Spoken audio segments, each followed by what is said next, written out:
Olá, hoje nós estamos aqui novamente para falar sobre um assunto que tem sido bastante recorrente, por conta inclusive da nossa vivência. Nos últimos vídeos a gente falou sobre a influência da ancestralidade na nossa vida, o quanto nós somos realmente influenciados atualmente, seja em comportamentos, emoções, sentimentos, enfim, pela nossa história.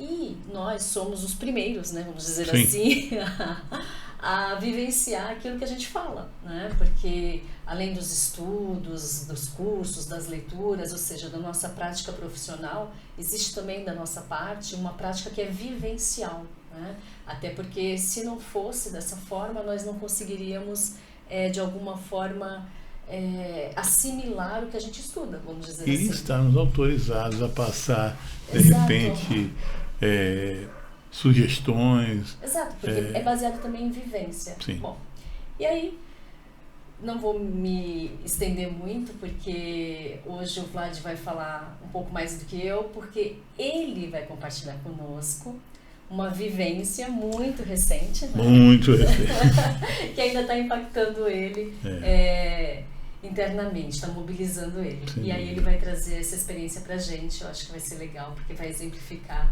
aquilo que a gente vinha falando, inclusive, nos vídeos anteriores, né? Então, daqui a pouquinho a gente vai falar sobre isso. Vou rodar a vinheta. Ok.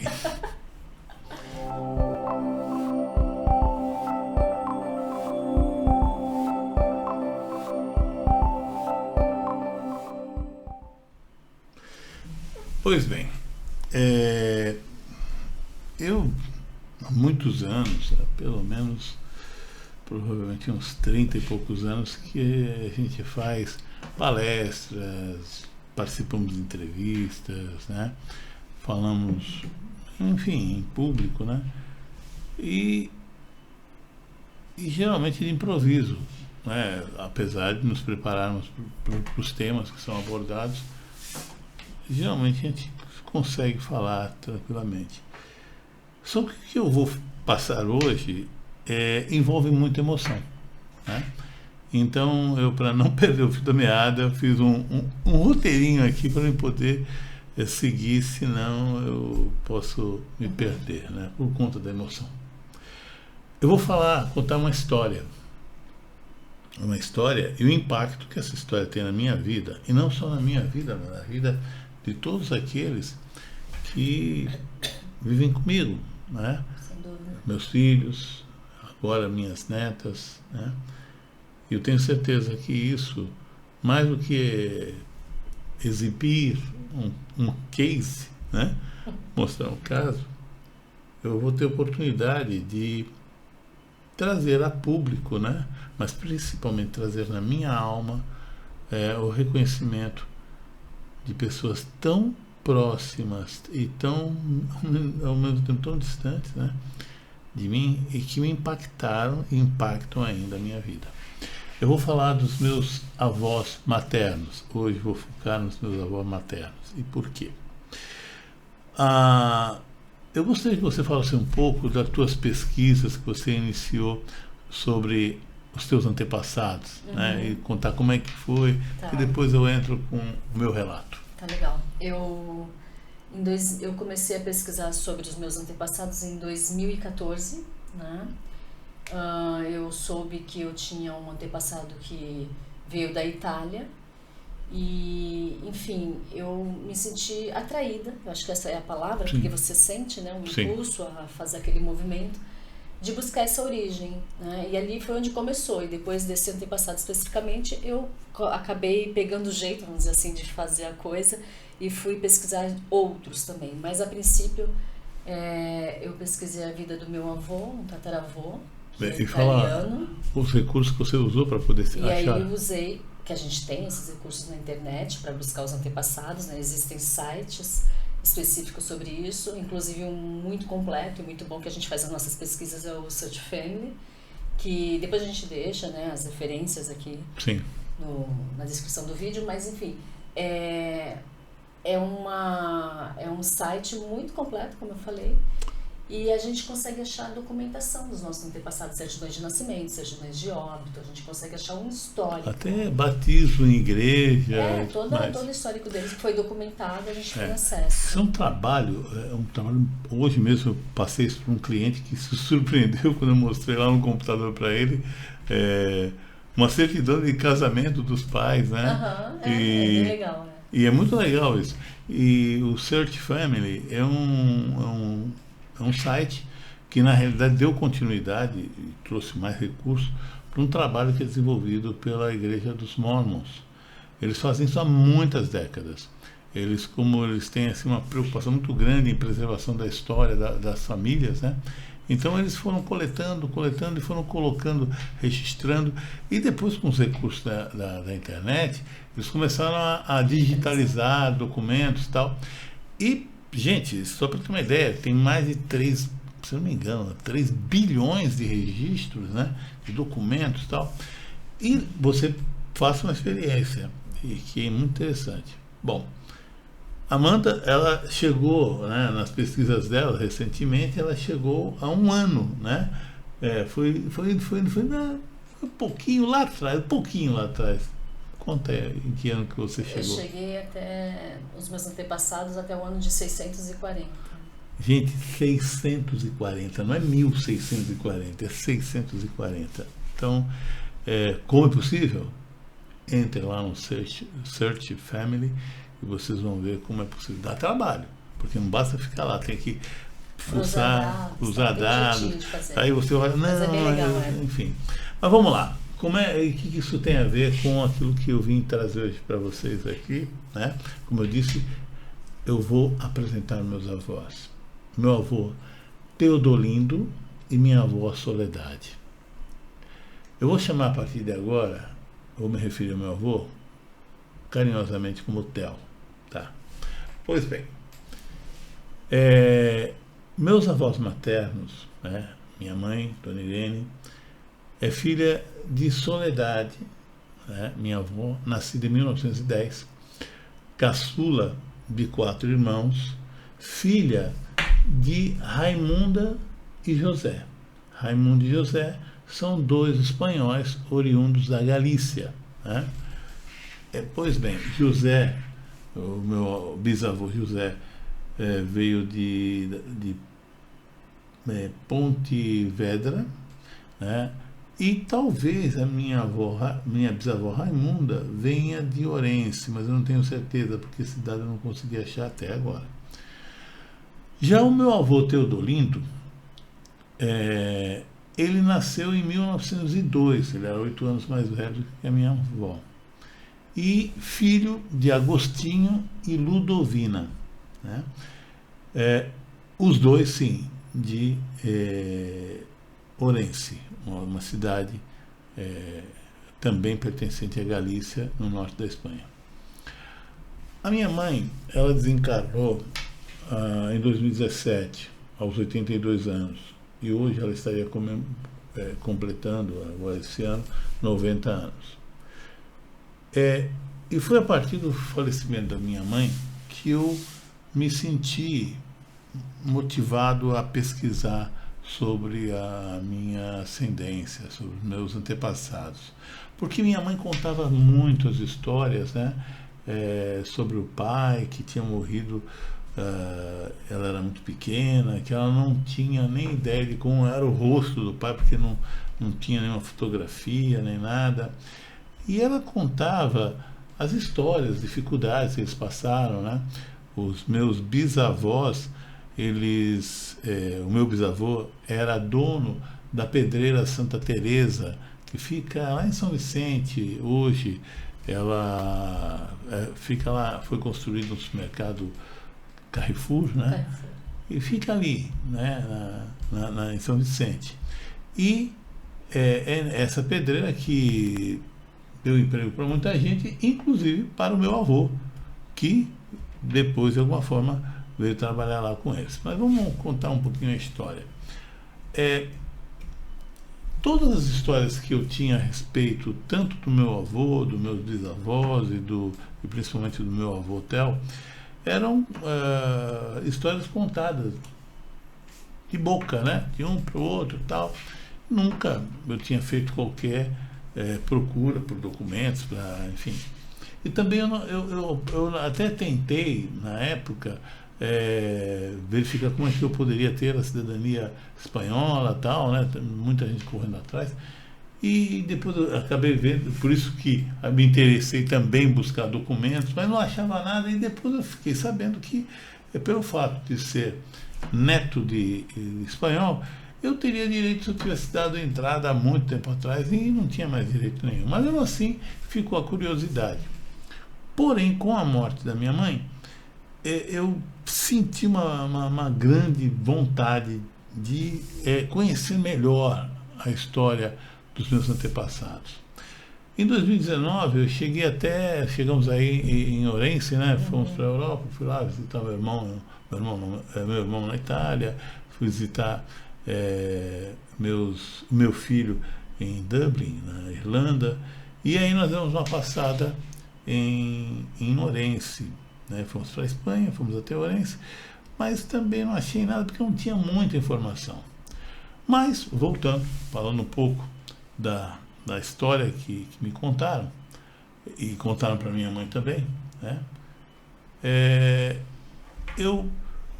Numa das conversas que eu tive com ela hospitalizada, foi umas 2 ou 3 semanas antes dela falecer, ela dizia o seguinte, que o que ela sabia, que tinham contado para ela, é que meu avô Tel, ele nasceu em Ourense, como eu disse, na Galícia, na Espanha, em 1902, e ainda bem jovem, ele migrou para o Brasil. Esse bem jovem, quer dizer, talvez 17, 18 anos, o que me colocaria mais ou menos lá por volta de 1919. Eu não tenho ainda também a data certa, embora eu esteja procurando nos navios, né, com a ajuda da Amanda, para ver se consegue abrir lá livros, né, escritos à mão. Então a caligrafia horrível, então é difícil localizar, mas eu estou tentando.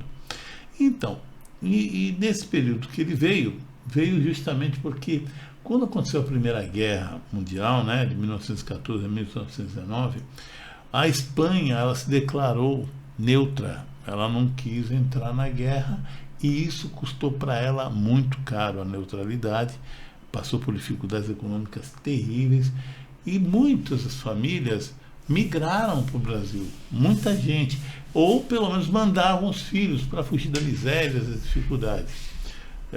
Cerca de 80% da imigração nesse período de 19 a 1924 era da Galícia, e a grande maioria desses migrantes, né, tinham como ofício a agricultura, eram pequenos lavradores enfim, pessoas do campo, né?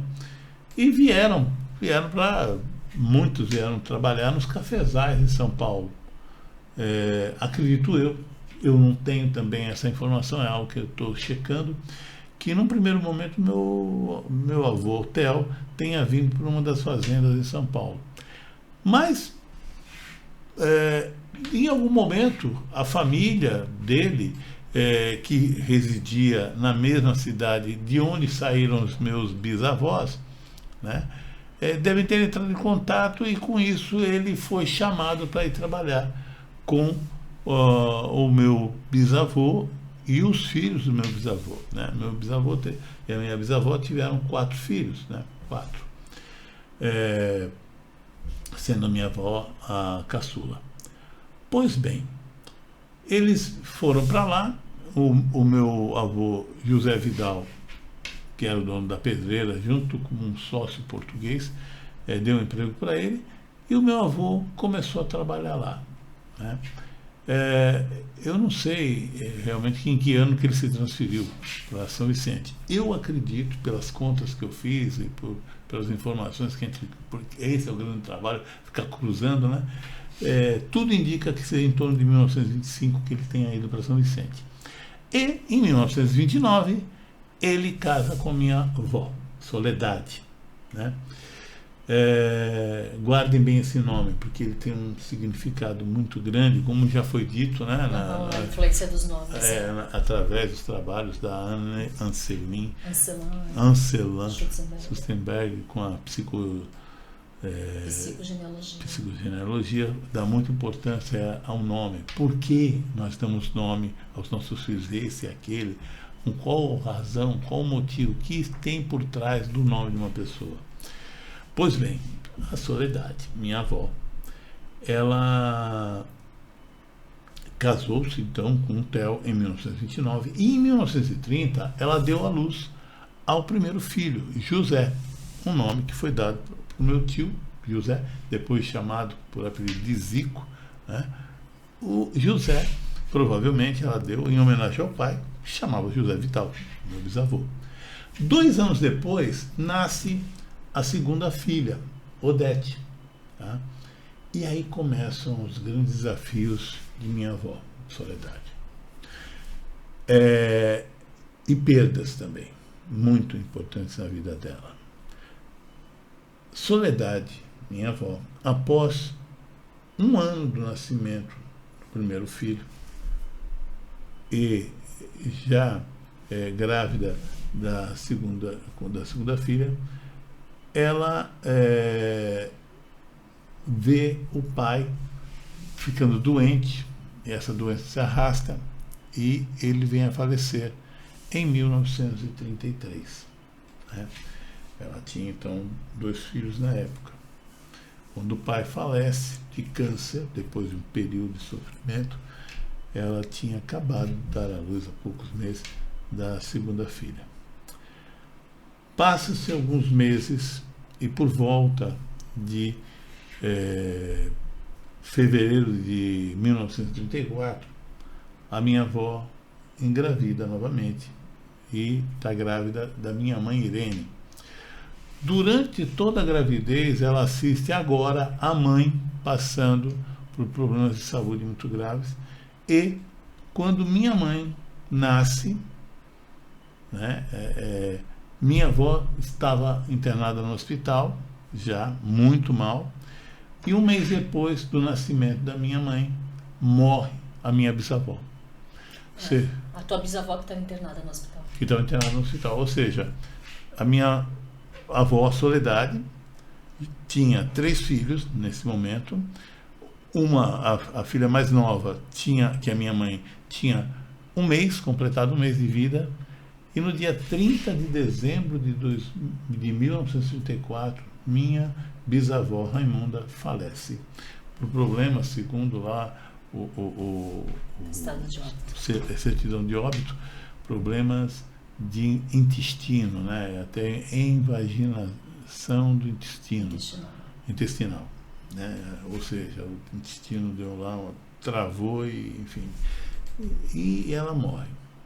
Ou seja, no espaço de um pouco mais de um ano e 2 meses, ela perde o pai e perde a mãe. E os relatos que a família, o pessoal mais antigo tem, é que minha avó ficou consternada. Ela entrou num processo de depressão muito grande pela perda da mãe, principalmente, né? Do pai, ela está muito ligada. E passa, veja, e ao mesmo tempo ela tem uma filha de 1 mês, né? Durante a gestação da minha mãe, ela já vivia o impacto da morte do pai 1 ano antes, e agora o sofrimento da mãe. Como disse antes, o meu avô era um dos operários da pedreira. E o meu avô tinha como função, a função dele, uma das funções principais, era de fazer um orifício na pedra e instalar ali uma banana de dinamite, a carga explosiva, e se afastar e detonar. Até hoje não tem muito claro como que aconteceu, mas o meu avô, isso 2 anos e meio depois da perda lá da minha avó, meu avô sofre um acidente. A carga explode e vem abaixo todas aquelas pedras e ele junto. E aí até este último fim de semana, a história entre todos nós, familiares, e até a minha mãe, que já faleceu, mas a história que corria é que ele tinha sofrido esse acidente, tinha se machucado muito, tinha ido para o hospital e tinha saído do hospital, ido para casa, e só que estava muito mal e ficou meses tentando se recuperar, não conseguiu, pegou uma gripe forte, uma pneumonia e morreu. Essa é a história contada. Veja, essa história foi a história que contaram inclusive para os filhos, né, dele. E esse... Deu problema? Não, tranquilo. Bom, a história é contada para os filhos dele. Então, e aí o que acontece? Sendo que esses filhos, no momento da morte do pai, tinham 7, 5 e 3 anos. A minha mãe ia completar 3 anos. Ou seja, a história que toda a família contava era que um homem sofreu um acidente de trabalho, né, se machucou, ficou na cama e meses depois, uma doença tal, uma pneumonia, faleceu. Eu estava sábado, agora, olhando lá, junto com a Amanda, procurando, pesquisando a respeito da minha avó, né, e de repente, pesquisando ela, nós nos deparamos com um nome na tela, lá na pesquisa, Deolindo. Aí a Amanda falou assim, olha isso aqui, que estranho, é Deolindo, né? Aí eu falei, não, mas meu avô se chama Teodorindo. Aí eu falei, não, mas espera, isso aqui tá me chamando a atenção. Tem alguma coisa aqui, porque vamos ver. Aí eu cliquei. A gente tem que seguir toda a pista. Cliquei num documento que estava lá do Deolindo. Quando eu clico e abro, estava ali, casado com Soledade. É ele. E estava o nome, Deolindo Fernandes Lopes, sendo que o meu avô se chama Teodolindo Fernandes Lopes. E, lendo o documento, estava escrito no atestado de óbito, datado de 5 de maio de 1935, às 16 horas, falecia na Beneficência Portuguesa e a causa mortes, fraturas expostas. Ou seja, a pedreira funcionava assim, ela havia as detonações, mas não era a qualquer hora, ela sempre ocorria no período da manhã. Eu me lembro, era moleque, ainda tinha as detonações. E soltavam a sirene estridente, aí todo mundo, ninguém saía de casa, porque às vezes voava uma pedra longe, podia acertar alguém. E ocorria de manhã, por volta das 10h30, acho que 10h30, uma coisa assim. E depois os operários passavam o resto do dia catando as pedras e removendo, né? Ele faleceu às 16 horas, o que nos leva a crer que o acidente ocorreu na manhã, ali com a dificuldade toda, né, estamos falando da década de 30, né? Saíram, levaram para a Beneficência Portuguesa e lá ele vem a falecer. Na hora que eu estava olhando ali essa certidão de óbito, me veio uma emoção muito grande. Eu até depois comentei com a Amanda, era como se eu tivesse atrás de mim o meu avô com as mãos sobre o meu ombro e falando para mim, olha, você me encontrou. Porque na hora eu soltei isso, eu encontrei meu avô numa certidão de óbito. Eu encontrei meu avô.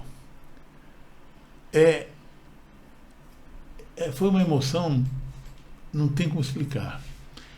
E eu senti essa emoção e uma alegria por ter finalmente, né, encontrado ele. Há cerca de 3 anos atrás, voltando um pouco no tempo, uma prima, procurando lá no meio de uns livros lá que tinha, antigos.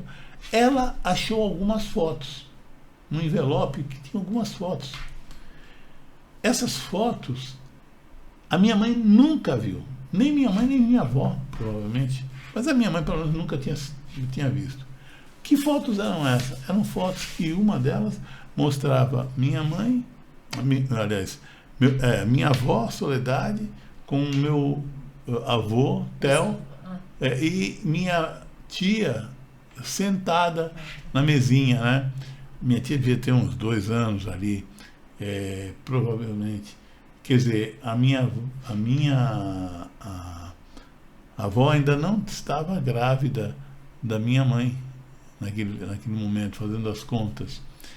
E aí uma outra foto mostrando ela com o pai sentada na pedreira, né? Meu bisavô descalço, né? Bigodão, e ela sentada, e no meio dos dois uma sobrinha da minha avó, sentadinha. Minha avó provavelmente ali, porque a sobrinha viu as contas também, né? 2 anos, 3 talvez. A minha avó teria 15 ou 16 anos naquela época. E essa foto também tem. Depois eu vou ver se a gente consegue mostrar aí. E tinha mais uma foto. Essa impactante pra caramba. A foto do meu avô de chapéu, sentado na mureta da Biquinha. Quem conhece aqui São Vicente sabe a Biquinha, né? Tem uma mureta. E atrás da mureta tem a praia da Biquinha, que naquela época não tinha praia, tinha até mato, né? O mar não chegava ali. E aí tem o mastro lá, aquele marco da inauguração da cidade, né? O marco de São Vicente. Então está lá ele sentado, com minha mãe ao lado dele, né? Ao lado direito dele, e aí a minha tia e o meu tio, né? Uma escadinha. Minha mãe com a carinha de invocada, né? Enfim. Aí aquilo, nossa, mas nenhuma dessas fotos a minha mãe viu, né? Eu encontrei essas fotos 2 anos depois, né? Foram encontradas 2 anos depois que ela faleceu.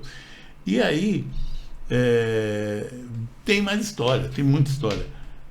Motivado, fui conversar com essa prima, conversei com outras pessoas e descubro que o meu bisavô fundou um clube de praia, né? O Itararé Praia Clube. Por quê? E por que é importante isso? Ele fundou e ali era administrado pelos funcionários dele. Foi o seguinte, na década de 20, o jogo era proibido no Brasil. Qualquer tipo de jogo de cartas é proibido. E o pessoal jogava em casa, né? Mas não podia jogar em bar. E os operários, à tarde, terminavam o serviço lá pelas 4 horas, pegavam e jogavam bola no Itararé, na praia do Itararé. Só que quando chovia, eles não iam jogar bola, eles paravam num boteco lá, um barzinho que tinha ali, entre a pedreira e a praia do Itararé, e ficavam lá.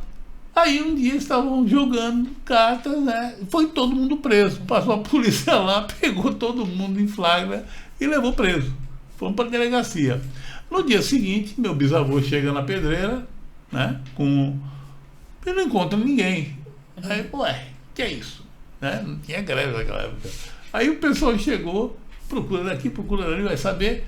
Bateram lá na delegacia, estava todo mundo preso. Aí meu bisavô falou com o delegado, vamos prender todo trabalhador. Mas eles estavam jogando carta, né? Seu José, eles estavam jogando carta, não podia. Mas jogando carta, qual é o problema? Não pode, é proibido. Carta só pode jogar em casa ou em clube. Em clube? Em clube. Como assim clube? Um clube, qualquer clube aí, esse clube de serviço, clube de esportes, né? Pode jogar. O bisavô não pensou 2 vezes.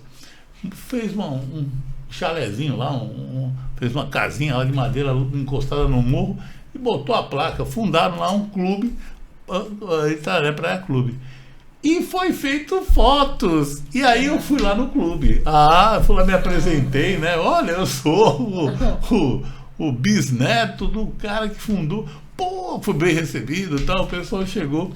Aí mostraram, tem um monte de papel velho lá, um monte de documento. Tirei fotografia dos documentos, aí vi lá a assinatura do meu bisavô, do meu avô. Até isso passou desapercebido. Só vinha hoje, agora, ontem, né, que eu olhando a papelada lá, né, as fotos que eu fiz, eu encontrei ele assinando Deolindo. Se eu tivesse percebido, eu tinha procurado isso há muito tempo, mas enfim. E aí, legal, a foto do time, foto dele, caramba, ele, pô, cara vestido no uniforme de jogador, e aquilo me deu uma alegria muito grande. E isso, agora, nesse final de semana, juntou tudo e finalmente, né, parte da história veio à tona. O que muda, né? O que muda? O que mudou? Caramba, eu ainda estou sob efeito disso. Mas, sinceramente, eu olhava a minha avó, desde que eu era moleque, tinha 10 anos, a minha avó chorava, ela só chorava. Eu nunca conversei com ela. Eu estou falando de coisas quando eu tinha 10 anos, eu estou com 67 anos. A minha avó, ela ficou de luto a vida inteira. Minha avó se vestiu de preto, né, roupa preta e tal. E ela chorava muito. Ela, muito provavelmente, ela já estava com Alzheimer ou até com demência, provavelmente demência, porque ela vivia falando, eu quero minha mãe, eu quero minha mãe. Isso quando ela tinha 60 e poucos anos, 68 mais ou menos. Minha avó morreu com 88 anos. Ela sempre viveu com a minha mãe, sempre. Desde que minha mãe nasceu, minha mãe cuidava dela, né? Minha mãe casou e ela foi junto. E ficou junto com a minha mãe até o último dia de vida dela. Por que eu falei que era importante lembrar o nome dela, Soledade? Olha que coisa estranha, que é algo que casa perfeitamente com aquilo que a gente vem estudando. Meus bisavós tiveram 4 filhos. Olha só, primeiro, Antônio, nome comum, muito provavelmente em homenagem a um parente. Né? Alice, nome também muito comum, né? E não sei se é homenagem a alguém, mas nome comum. Rogério, também um nome comum, né? 3 nomes comuns. E minha avó, Soledade. Soledade é um nome que é um nome espanhol que significa solidão. Por que uma pessoa colocaria o nome da filha de solidão? Se essa criança é a 4ª criança, que tem 3 irmãos, por que solidão? De que solidão essa criança era portadora?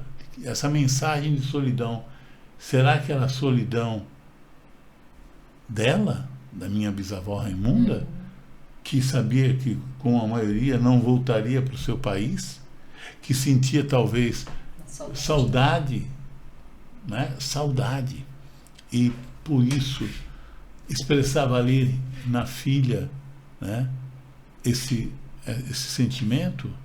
Ou será que ela intuía alguma coisa do destino desse espírito, dessa pessoa? Porque minha avó, a vida dela se traduziu em solidão. Aos 20 anos, aos 22 anos, 22 para 23 anos, ela perde o pai.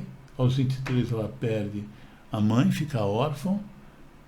E aos 25 anos, ela fica viúva. Em pouco espaço de tempo, tudo pouco isso. Espaço de tempo.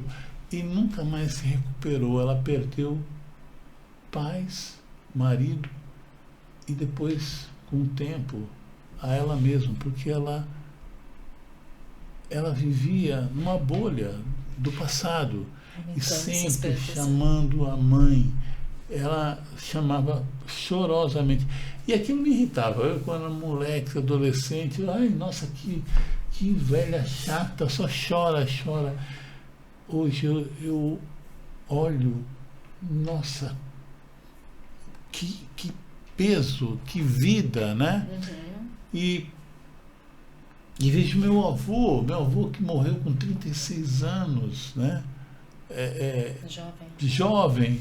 Imagina esse homem ele ali morrendo, sabendo que tem 3 filhos pequenos, né? Eles dependiam do trabalho dele. Então, eu de repente me vem assim um sentimento de gratidão muito grande, né? Em vez de olhar com dó para eles, eu vejo a força de vida que eles tinham para suportar tudo aquilo. Esse destino, né? E é isso. Eu queria contar. Muda a perspectiva, né? O olhar muda, né? Sim. A gente vê de forma mais ampla. Sim. E é isso. A gente tem muito que aprender. E por isso eu fiz questão de contar essa história, mais do que qualquer coisa. Ontem a Amanda falava assim, e a gente ia fazer essa gravação ontem, mas aí a nossa mesa de som queimou. A gente ia comprar uma outra mesa de som, estava apanhando para instalar, conseguimos, enfim. Mas eu falei, eu preciso fazer isso, eu preciso fazer essa homenagem a esse meu avô Theo, a minha avó Soledade, e a todos aqueles que vieram antes, porque se eles não tivessem se conhecido, se eles não tivessem se encontrado, eu não estaria aqui. Exato. Eu não estaria aqui, né?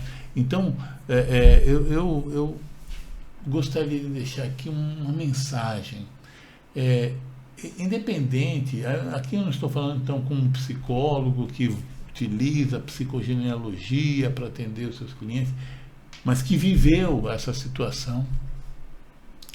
Eu estou falando como um ser humano que descobre, vendo a história da família, motivos para celebrar a vida, motivos para tornar essa oportunidade de estar aqui agora, olhando para eles, olhando para todas as perdas, todo o sofrimento, todos os sacrifícios, olhando para eles assim, querido avô, querida avó, eu vejo o quanto vocês sofreram, mas em vossa homenagem, eu vou procurar ter uma vida mais leve. Eu vou procurar honrar todo o sacrifício que vocês fizeram para mostrar que valeu a pena.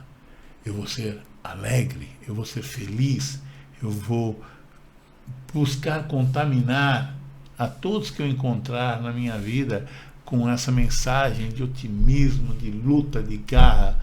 Então, é isso. É isso. É isso.